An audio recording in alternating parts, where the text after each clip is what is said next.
উহুদের যুদ্ধে আমার বন্ধুগণ 70 জন শহীদ হলো। জোরে কোন কতজন?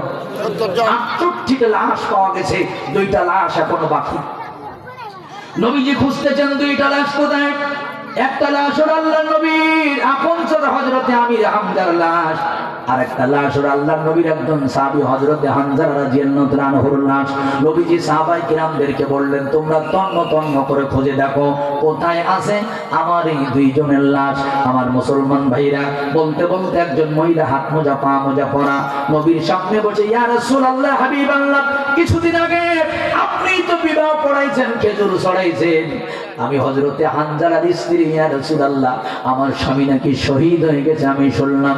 হুজুর আমার স্বামী যদিও না পাক, গোসলটা ফরজ ছিল, আল্লাহর নবী দাফন করার আগে আপনি শুধু গোসলটা একবার করাই নেবেন।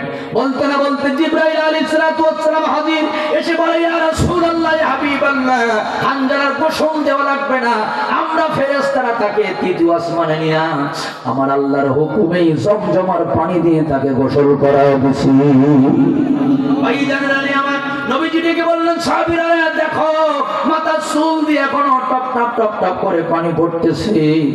আমার হানজালার সম্মান আমার আল্লাহ এমন বাড়াইছে যে আসমান থেকে তার ফেরেশতারা তৃতীয় আসমানে নিয়ে আসমানে তারে গোসল করাইছে। আমার মুসলমান ভাইরা তার ইজ্জত সম্মান বেড়ে গেল। ও দোস্ত, তার প্রতিবাদ সবকিছু আসলে দুনিয়াতে তো এত কিছু দেখা হয় নাই, আল্লাহ পাক তার সম্মান কেন বাড়াইছে জানেন? আমরা যদি আজকে খুঁজে দেখি, আমরা যদি আমার ভাইজান বিশেষত্ব কারণগুলো খুঁজে দেখি, আসলে একটাই কারণ ছিল কোরআনের কারণ। আপনারা বলেন তো, ওই অসভ্য জাতিকে সভ্য বানিয়েছিলেন কি দিয়া?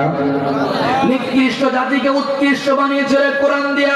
জাহান্নামী যাত্রীদেরকে জান্নাতের সুসংবাদ দিয়েছিল আল্লাহর নবী কোরআন দিয়া। আমার মুসলমান ভাইরা, আমি জাহিলিয়াতটাকে সেদিন একটা সুন্দর খয়রুল কুরুনি করনি স্বর্ণের যোগ বানিয়েছিল কোরআন দিয়া।